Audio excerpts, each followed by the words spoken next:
Hey, what's going on YouTube? So today I wanted to do my top 25 rankings for week 8 of the 2015 season. So week 7 really entertaining. Not a whole lot on the upset front, but just a really entertaining slate of games. So go ahead and start my 5 outside. So 5 I got Wisconsin, 4 BYU, 3 North Carolina, 2 Pitt, and then 1 Georgia. So Georgia ended up having a really close game with Missouri, ended in a 9-6 win. So, it looks a little bit tough for them without Nick Chubb. Definitely killed their offense, in my opinion. Grayson Lambert can't do it by himself. Sonny Michel, he's a good running back, but again, no one on that offense can do it by themselves like Nick Chubb could. So I don't really think they're in the race for the SEC East title anymore. Florida showed they can still play without Will Grier. They're not as good, but they're still a really, really good team.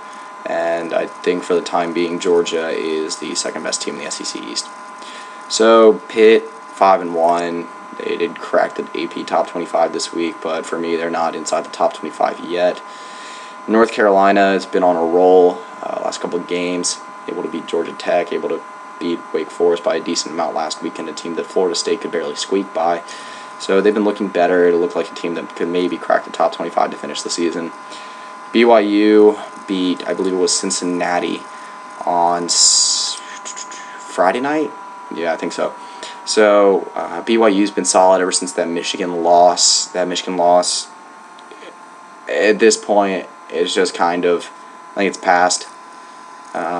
Michigan beat a bunch of good teams by a lot in a pretty short stretch of time. And even though Michigan did lose lose last weekend, they really shouldn't have. They are still one of the best teams in the country, in my opinion, even if they do lose a little bit in the rankings. So move on to the last one, which is Wisconsin. So Wisconsin they've been having a really up and down season. Losses to teams like Iowa. Now Iowa's looking very good now, but losses to Iowa and Alabama have kind of hurt their season. So I do think that they can salvage it, maybe end up with like a 9-10 win season. But, it's going to be tough. The Big Ten's tough this year.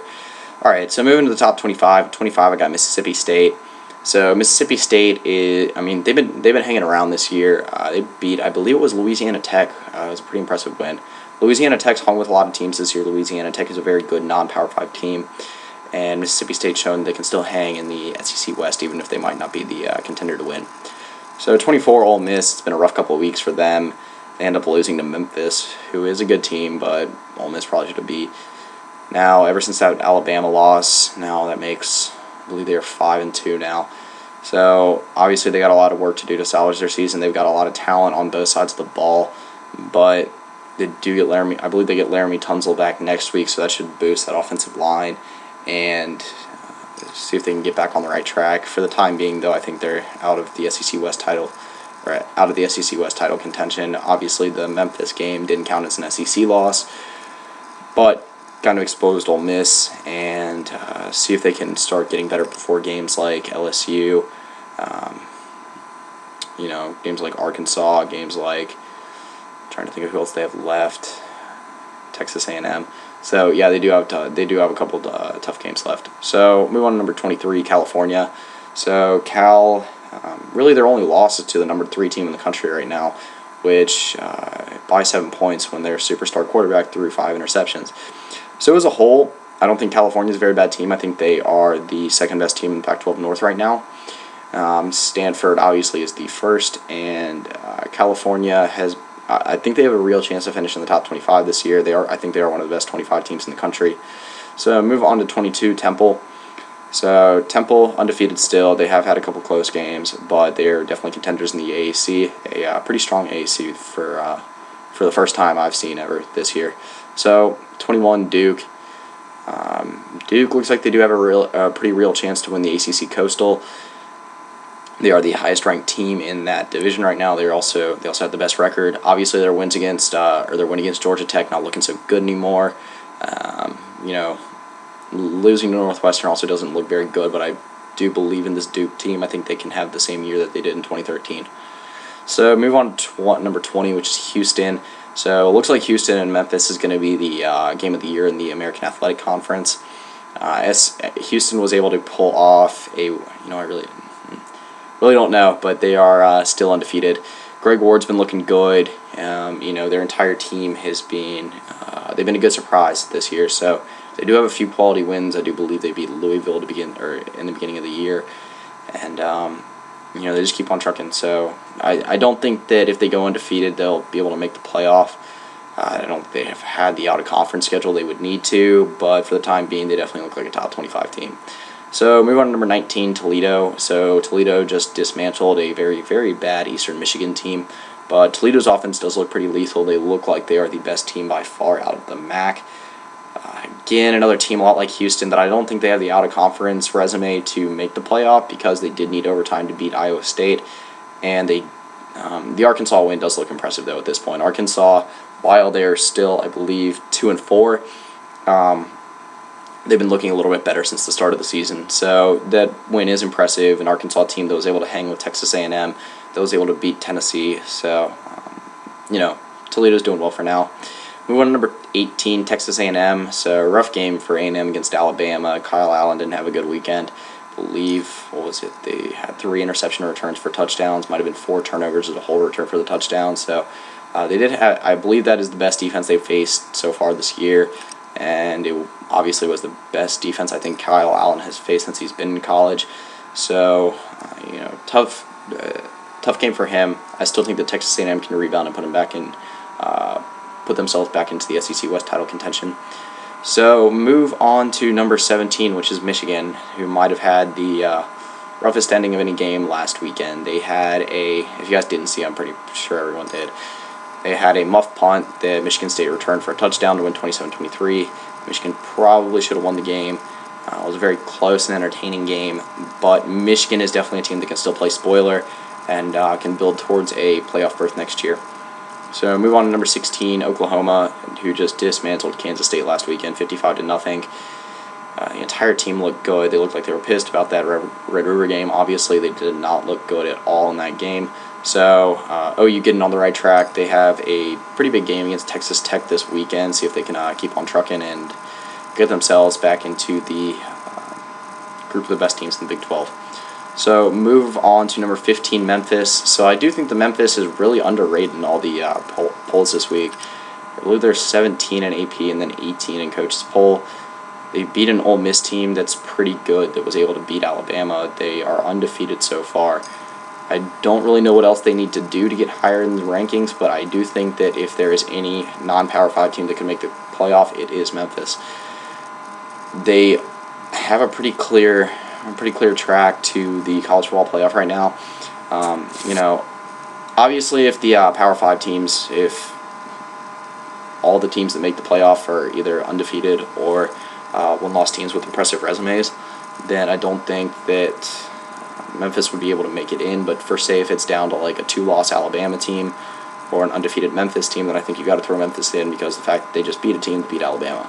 So move on to number 14, Florida. Tough game for them. Tough break with Will Grier. They still look pretty good against an LSU team that is really good this year, that has a quarterback in Brandon Harris that's playing with a lot more confidence than he has in college up to this point. So, Leonard Fournette, another good game, obviously. LSU has a pretty good defense too.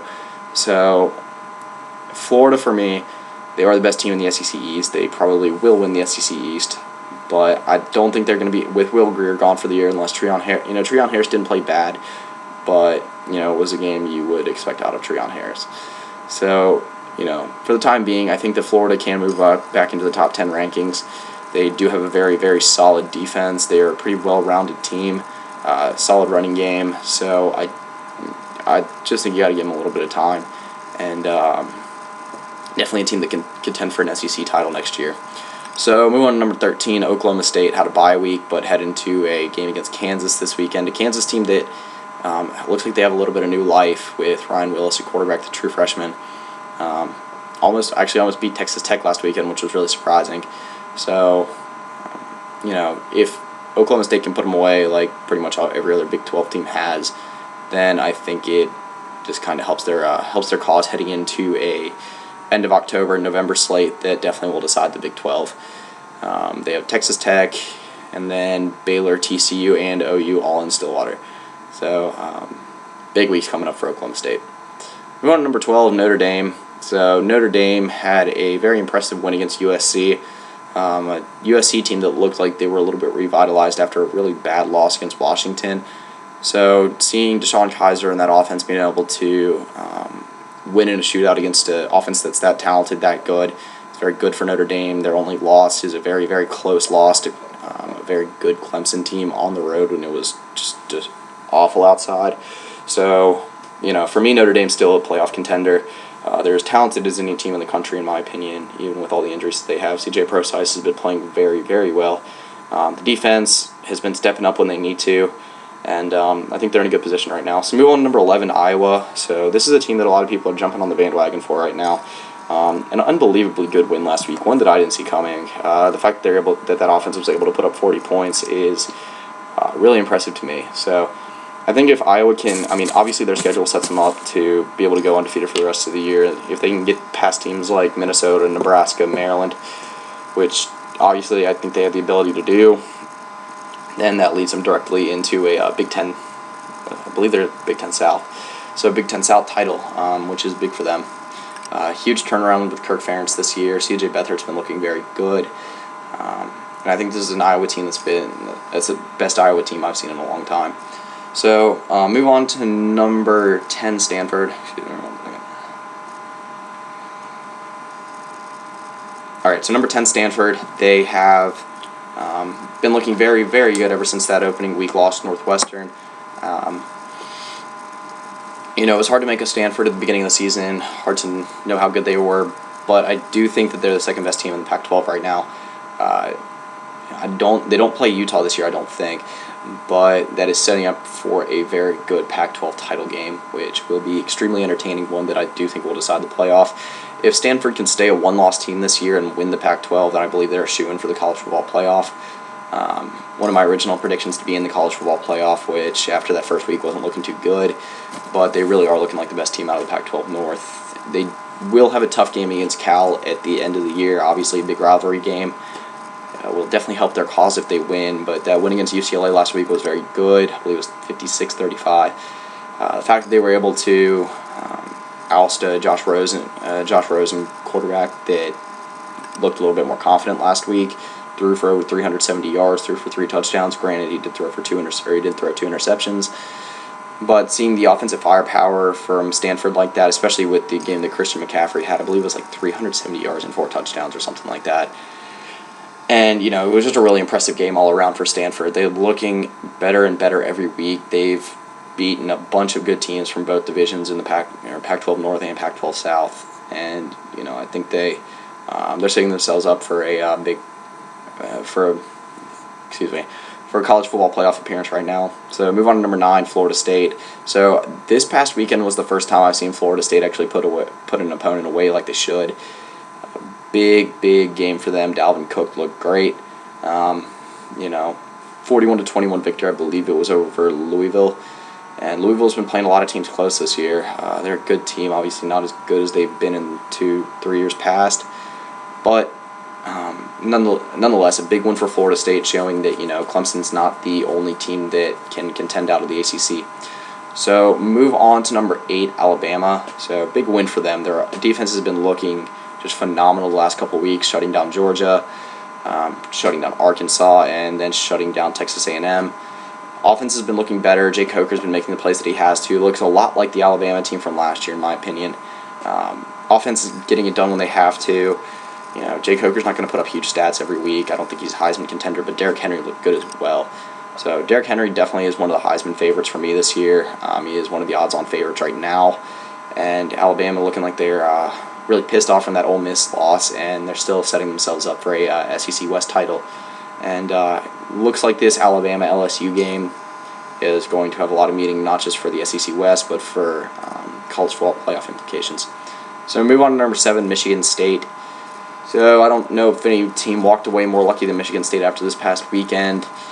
The fact that they were still able to compete with Michigan when everyone was putting them down was big for me. The fact that, they've been playing, for me, I think Michigan State just plays down or up to the opponent they're playing against.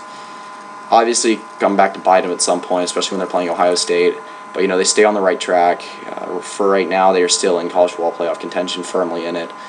And this Michigan State-Ohio State game still looking like it could decide the Big Ten, or at least the Big Ten North.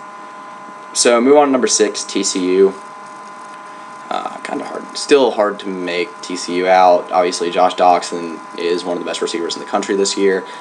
Not sure. I didn't really look further into it, how long Kevontae Turpin's going to be out for, if he's going to be out at all. Took a big hit last week against Iowa State.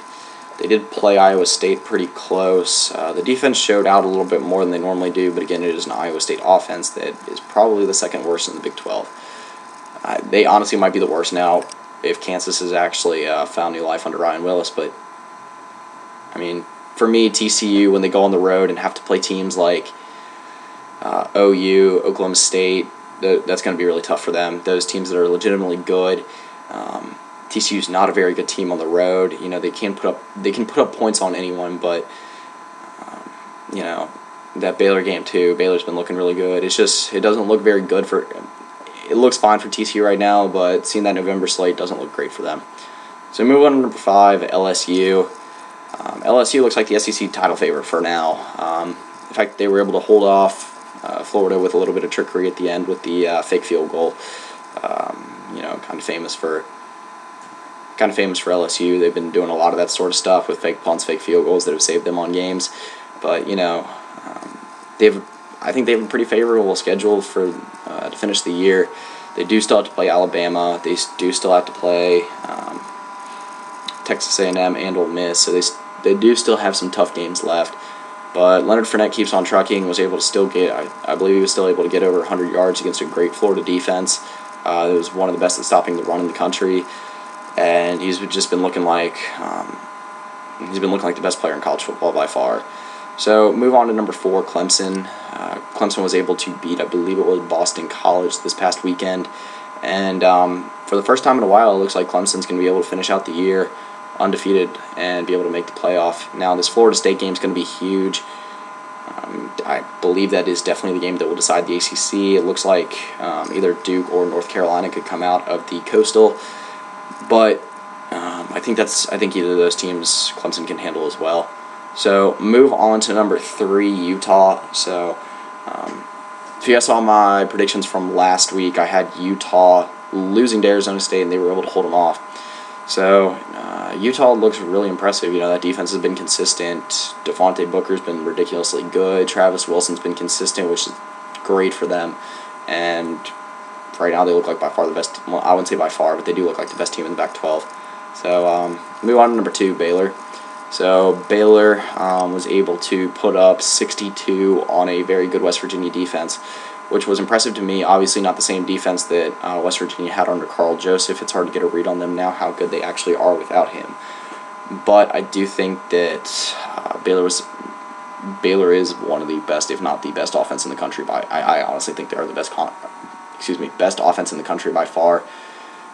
It's hard to make out their defense. Their defense gives up points in bunches, but they're on the field a lot. So obviously they give other teams chances because they score so quickly so often. Their defense is on the field quite a bit, but for the time being, Baylor looks like the most dominant team in the country just by their resume so far. So move on to number 1, Ohio State. Now I think it is time for Ohio State to hand the reins to JT Barrett. He did look very good last week when he was given the opportunity to. Cardale Jones has looked good at times this year, but overall has not been very good. Ohio State was able to get a huge win against Penn State, one that I was kind of worried for them about. Penn State's been playing lights out ever since that loss to Temple, and their defense has been playing well. Offense has been playing better, but Ohio State was able to just completely dominate them. Defense looked good. Joey Bosa looks like he's returned. Like I said, JT Barrett was extremely efficient in the red zone. It looks like he's been able to fit back into that offense again and start getting going. A little bit late for a Heisman campaign for him, but I do think that Ohio State's starting to right the ship a little bit. For me, they are still the number 1 team in the country, especially with that big win over Penn State. And it looks like, I think with Michigan State's victory over Michigan, it shows that Michigan, might not be the team to knock off Ohio State yet. I do think that at one point Ohio State might get knocked off. Michigan State will definitely be a huge game for them. But like I said, they're still the best team in the country for me. Still a favorite to win the national title for the time being, and yeah, still deserving of the number 1 spot. So yeah, that's pretty much it. I'll come back pretty soon with my week 8 predictions. Not a huge week this weekend. I believe there's only 1 or 2 games with 2 top 25 teams, but if it's any indication from from how college football has been this year so far, there will definitely be some interesting upsets. So that's pretty much it. See ya.